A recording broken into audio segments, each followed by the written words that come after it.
બનાસકાંઠાના સરહદી તાલુકાના સુઈ ગામમાં 17 ઇંચ વરસાદથી ચારે તરફ તારાજી છે। સતત 3 દિવસના ભારે વરસાદના વિઘ્ન વચ્ચે ઝી 24 કલાક ટીમ સૌથી પહેલા સુઈ ગામ પહોંચવામાં સફળ રહી છે।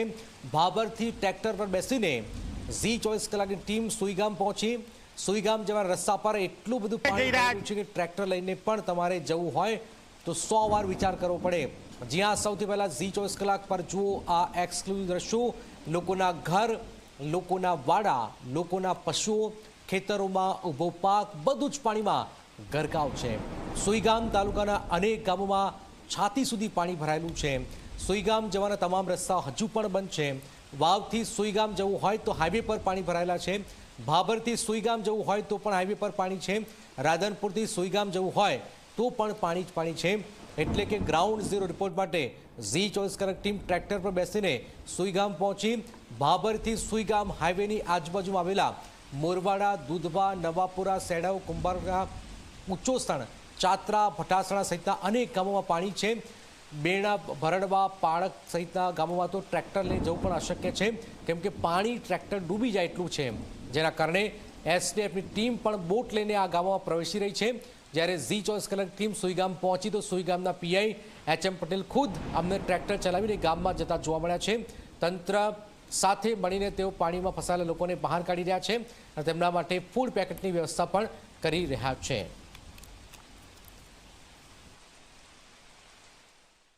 ગુજરાતના બોર્ડર ઉપર આવેલા સુઈ ગામ તરફ હું જઈ રહ્યો છું અને આ જે બોર્ડ જોઈ શકાય છે સુઈ ગામ, દૂધવા અને સેંડવ, આ જે ગામો અહીંયા આવેલા છે જ્યાં પાણી ભરાયા છે। જે પ્રકારે વરસાદ પડ્યો, આ વરસાદ પડવાના કારણે અહીંયા આ પૂર જેવી પરિસ્થિતિ જે છે તે સર્જાઈ છે, જેમાં સુઈ ગામ જે છે તે સંપર્ક વિહોણું બન્યું અને લોકોની અવર જવર સદંતર રીતે અહીંયા બંધ થઈ હતી। 3 દિવસથી આ પરિસ્થિતિ અને આજે આ ત્રીજા દિવસે હવે ધીમે ધીમે આ ગામ જે છે તે સંપર્કમાં આવી રહ્યું છે, કારણ કે ક્યાંક હવે પાણી ઓછા થયા હોય તેમ લાગી રહ્યું છે અને ટ્રેક્ટરોની અવર જવર શરૂ થઈ છે। અને જે પ્રકારે અહીંયા નુકસાની જોઈ શકાય છે, આ જે ખેતરોમાં જે પાણી ફરી વળ્યા એ ખેતરોને નુકસાન છે। અને સાથે આ જે ગામ અહીંયા આ બતાવી રહ્યું છું, આ સેંડવ ગામ, આ સુઈ ગામ, આ ભાભર, આ કુંભારખા, આ જે ગામ તરફ એ સેંડવ અને કુંભારખા તરફ જતો આ જે માર્ગ જે છે એ પાણીમાં ગરકાવ છે અને અહીંયાના લોકો અહીંયા બેસી રહ્યા છે, મોટા વાહનની રાહ જોઈ રહ્યા છે। એ તેમની સાથે વાત કરીશું। કાકા, તમે કયા ગામના છો? દૂધવા। દૂધવા હોય સાહેબ। તો કેટલું પાણી ભરાયું? પાણી તો ખૂબ ભરાયું છે, ખૂબ પાણી છે, 2 વાથરો પાણી છે। હા, નુકસાન ખૂબ છે, માલ ખૂબ મરેલો છે એટલે ખેતીને નુકસાન? હા, ખેતરને ખૂબ નુકસાન સાહેબ, ખૂબ। મકાનોમાં પાણી? મકાનોમાં ચારે કોરે છે, આજુબાજુમાં છે બધે। આજુબાજુ? હા, બીજા કયા કયા ગામમાં? બીજા શેડાવ, કુંભારખા, આજુબાજુના ગામડામાં છે। સુઈ ગામમાં તો હવે જઈ શકાય છે? એ તો પછી હા, અહીંયાથી 9 કિલોમીટર થશે। શું આપ શું કહી રહ્યા છો? સોઈગામથી હું આવ્યો, સોઈગામમાં આખું સોઈગામ પાણીની અંદર ગરકાવ છે। હા, અંદર જઈ શકાય? અંદર જઈ શકવાનું નથી, કારણ કે ટ્રેક્ટરો મારફતે કોઈક જાય છે અને એનડીઆરએફની ટીમો તૈનાત છે ત્યાં આગળ, એટલે હાલ કામગીરી ચાલુ છે એની। બાકી ખેતીમાં જ ક્યાંય રાખ્યું જ નથી। 48 કલાક જે વરસાદ પડ્યો કે નહીં એમાં ખેતીના ઝાડવા બાળવા કાંઈ જોયું જ નહીં। હા, ના 2015નું હતું ને આ વખતે આવ્યું। હજી કે છે 2 દિવસ તો લગાતાર આની આ વાતાવરણ રહ્યું એવું કહે છે હવામાન। ના, ઓછું નહીં, વધે છે। હજુ પાણી ઓછું નથી થયું, વધે છે। આ ગ્રામજનોના આક્ષેપ છે અને જે પરિસ્થિતિ અહીંયા સર્જાઈ છે એ હજુ પણ કેટલાક દિવસ રહેશે અને એ મુશ્કેલીનો સામનો કરવો પડી શકશે તેવું લોકોનું કહેવું છે। અને જે સુઈ ગામ જે છે ત્યાં હવે મોટા વાહનો એટલે ટ્રેક્ટર અને જે અન્ય લોકો એનડીઆરએફ, એસડીઆરએફ તે ત્યાં પહોંચી રહી છે અને કામગીરી લોકોને રેસ્ક્યુ કરવાની, બચાવની કામગીરી, જરૂરી વ્યવસ્થા પૂરી પાડવાની એ કરવામાં આવી રહી છે અને લોકોને સીધી રીતે મદદ સરકાર જે છે તે પહોંચાડી રહી છે અને અસરગ્રસ્ત વિસ્તારોમાં અલગ અલગ ટુકડી, અલગ અલગ અધિકારીઓ ફાળવીને આ કામગીરી કરાઈ રહી છે। કેમેરામેન તુષાર શાહ સાથે દર્શક રાવલ, ઝી મીડિયા, સુઈગામ। સુઈગામની સ્થિતિ બદથી બદતર થઈ ચૂકી છે। આપ જુઓ કે જ્યાં નજર કરો ત્યાં પાણી જ પાણી છે। ઉત્તર, દક્ષિણ, પૂર્વ, પશ્ચિમ સુઈગામ જ્યાં જુઓ ત્યાં પાણી જ પાણી છે। બદથી બદતર હાલાત છે અને લોકોને પારાવાર મુશ્કેલીનો સામનો કરવો પડી રહ્યો છે। આવેલા પૂરની પરિસ્થિતિ વચ્ચે હું એટલે કે જી 24 કલાક આવી પહોંચ્યું છે એ સુઈ ગામ કે જે સુઈ ગામ સંપર્ક વિહોણું જે છે તે બન્યું હતું અને ત્યાં ટ્રેક્ટર ઉપર બેસીને અહીંયાનો નજારો આપણે બતાવી રહ્યો છું. આ જે મારી આગળના જે દ્રશ્યો જોઈ શકાય છે, આ મોરવાડા ગામથી આગળ સુઈ ગામ જે છે તે કેટલાક કિલોમીટર દૂર આવેલું છે. અને જે પ્રમાણે આ પાણીનો પ્રવાહ, આ પાણીનું જળસ્તર અહીંયા જોઈ શકાય છે. આ ટ્રેક્ટરનું આગળનું ટાયર ડૂબી જાય એટલું પાણી અહીંયા ભરાયું છે. અને એ પાણી ભરાવાના કારણે અહીંયાનો રસ્તો જે છે એ વાહનોની અવર જવર માટે બંધ કરવામાં આવ્યો છે. અને સાથે જ આ જોઈ શકાય છે કે એક ટુ વ્હીલર ચાલક અહીંયાથી નીકળ્યા, એમનું વ્હીકલ બંધ પડ્યું. તેઓ વાહન પોતાનું દોરીને જઈ રહ્યા છે અને તેના સિવાય માત્ર ટ્રેક્ટરથી જ અવર જવર જે છે તે કરવામાં આવી રહી છે. આ જે સંપર્ક વિહોણું જે સુઈ ગામ જે બન્યું હતું, ત્યાં હવે ધીમે ધીમે સંપર્ક જે છે તે થઈ રહ્યો છે. અને જે પ્રકારના આ મારી ડાબી તરફના દ્રશ્યો કેમેરામેનને કહી છે બતાવશે, આ મોરવાડ, બાબર, આ સુઈ ગામ, આ જે બોર્ડ છે અને આ જે ખુલ્લા ખેતરોના દ્રશ્યો કે જ્યાં આ વિસ્તાર બેટમાં ફેરવાયો છે.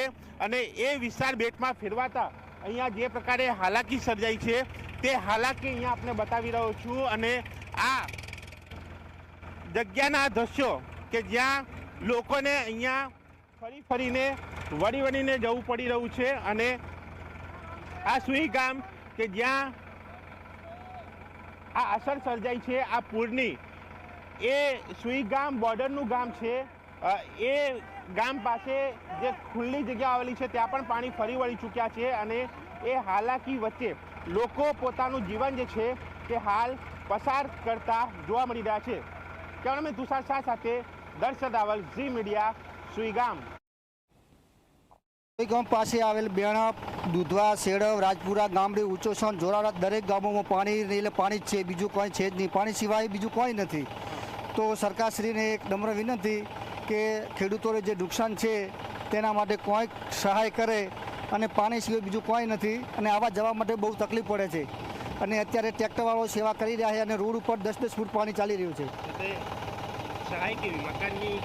અત્યારે ખેતીવાડીમાં બહુ નુકસાન જ છે. ખેતીમાં કોઈ વધુ જ નથી. અત્યારે ખેતીવાડીમાં અત્યારે ખેડૂતોને બહુ નુકસાન છે.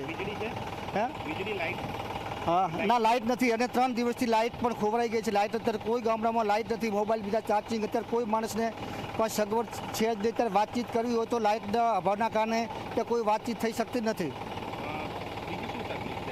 બીજી તકલીફ તો અત્યારે આવવા જવા માટે ખેડૂતોને અત્યારે પાણીમાં બેઠા છે, એમને ખાવા પીવા માટે કોઈ અત્યારે સહારો નથી. આવું આગળ પણ એક વખત થયેલું હતું ને બીજી વખત પણ આવું સતત પાણી આવી ગયું છે.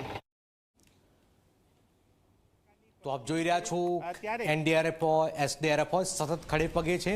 સુઈ ગામ જે પાણી થયું છે અને ત્યાર પછી ખૂબ જ વ્યાપક મુશ્કેલીનો સામનો અનેક ગામડાઓ કરી રહ્યા છે. હજારો લોકોને એની અસર પહોંચી છે. 10-10 ફૂટ સુધી પાણી ભરાઈ ચૂક્યા છે. આવી પરિસ્થિતિની વચ્ચે અસંખ્ય ગામડાઓ થંભી ગયા છે. લોકો જાય તો જાય ક્યાં એવી સ્થિતિનું હાલમાં નિર્માણ થઈ રહ્યું છે.